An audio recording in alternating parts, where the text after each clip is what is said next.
Zardari and अदी फरियाद Tarpur. Speaker साहब, मेरा ताल्लुक़ बलूचिस्तान से है। इंतहाई ज़रख़ेज़ और रकबे के लिहाज से पाकिस्तान का सबसे बड़ा सूबा तो है, लेकिन मुझे ये कहते हुए सद अफसोस होता है कि Balochistan is and was the most neglected province of Pakistan. दहशतगर्दी दिन ब दिन बलूचिस्तान में बढ़ती ही जा रही है। आप लॉ एंड ऑर्डर सिचुएशन देख लें।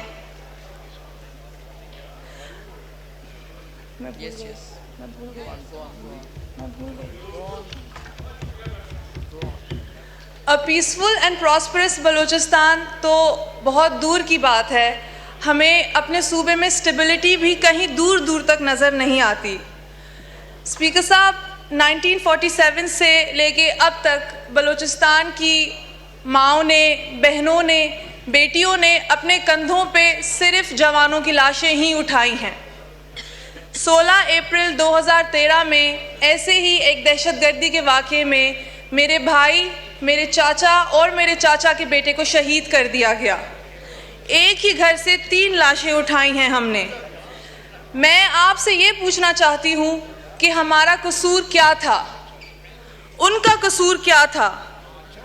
कसूर यही था कि मेरे वालिद ने एक खुशहाल और बहबूदी से तरक्की करते हुए बलूचिस्तान का ख्वाब देखा था, या कसूर ये था कि उन्होंने दहशतगर्दी के ख़िलाफ़ आवाज़ उठाई थी?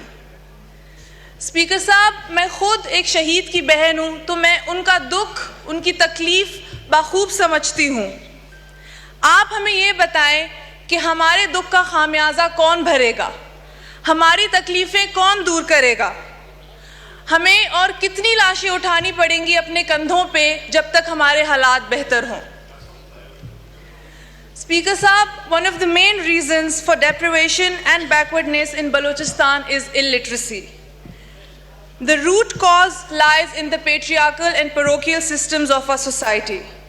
Despite increased allocation of budget for education, Balochistan continues to struggle with an inadequate education and lowest literacy rate, especially female education. Speaker Saab, alarmingly, the statistics of a survey conducted in 2019 showed that approximately 70% of young girls have dropped out of schools, resulting in a female literacy rate of only 25%. 25%, Speaker Saab, आप बताएं कि how will our nation move forward without the women of our country? इस बात पे मैं कायद-ए-आज़म मोहम्मद अली जिन्ना साहब को coat करना चाहूँगी। He once said, "No nation can ever be worthy of its existence that cannot take its women along with the men.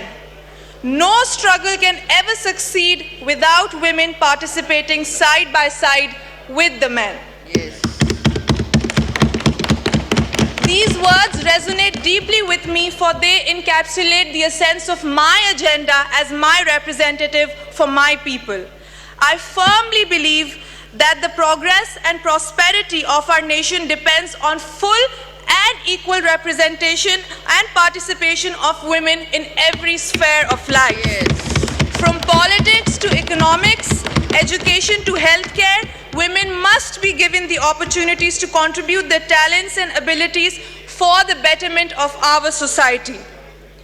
I would also like to encourage and use this platform to raise my voice for young girls in Balochistan to promote and pursue education, as it is everyone's basic right. Very good.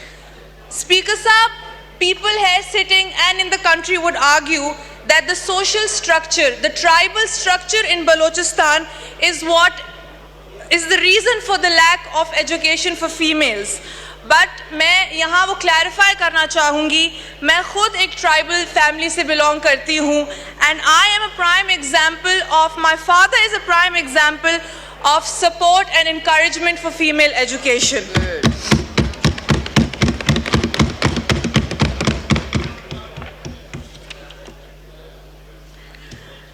Speaker साहब, मैं अपने बलूचिस्तान की उन सब वालिदैन से मुखातिब हूँ जो कि कहती हैं, I would like to speak in my language here, जो कहती है मसिंत ख्वानिफ पबो मसिंग ख़राब मरेरा, मसिंत ख्वानिफ पबो माशरा इजाज़त तिफ़क, मुआशरा इजाज़त नहीं देता बेटियों को पढ़ाने की, उनका दिमाग ख़राब हो जाता है। बेटियों को पढ़ाएंगे तो उनके पर पुर्जे लग जाएंगे। मैं कहती हूँ बेटियों को पढ़ाएं, उनको पर लगने दे, फिर उनको देखें उनकी उड़ान कितनी कामयाबी देती है हमें, फिर उनकी उड़ान हमारी कौम को किस कामयाबी तक लेके जाती है। बलूचिस्तान की औरतें कमज़ोर नहीं हैं स्पीकर साहब, हम बहुत एक बैकवर्ड माशरे से बिलोंग करते हैं, बट जहां हमें अपॉर्चुनिटीज़, जहां हमें प्लेटफॉर्म दिया गया है, we have proved ourselves, we have excelled and proved that we can make a point. वक्त की पाबंदी की वजह से बहुत कुछ बोल नहीं पाऊंगी स्पीकर साहब, but I would also like to address a very important issue that is lack of basic health care facilities. Balochistan के देहातों में तो बेसिक हेल्थ केयर फैसिलिटी की रसाई का सोच ही नहीं सकता कोई। मैं खुशदार की बात करूंगी जो एक बड़ा शहर है, वहाँ पे हमारे पास ना कोई हॉस्पिटल है, ना कोई ट्रॉमा सेंटर है जहाँ हम अपने मरीज़ों को फॉर बेसिक हेल्थ केयर इलाज के लिए लेके जा सकें। स्पीकर साहब, हमारे मरीज़ों को घंटों घंटों सफ़र करना पड़ता है कराची तक, घंटों घंटों सफ़र करना पड़ता है कराची तक, ताकि वो वहाँ की हेल्थ केयर फैसिलिटीज़ को एक्सेस कर सकें। जनाब speaker, on behalf of all the people in Balochistan, मैं बस ये कहना चाहती हूँ कि नन लावारिस अफ़न, नन भी पाकिस्तान ना हमोखस हिस्सा उन हमोखस के दाड़े तूलों का कुल। बलूचिस्तान के बंदों से on behalf of everyone I would like to tell you कि हम लावारिस नहीं हैं, हम भी पाकिस्तान का उतना ही हिस्सा हैं जितना कि यहाँ पे बैठे मेरे बाकी सारे दोस्त। Balochistan deserves better. Thank you speaker साहब। शुक्रिया। एजाज हुसैन जखरानी साहब।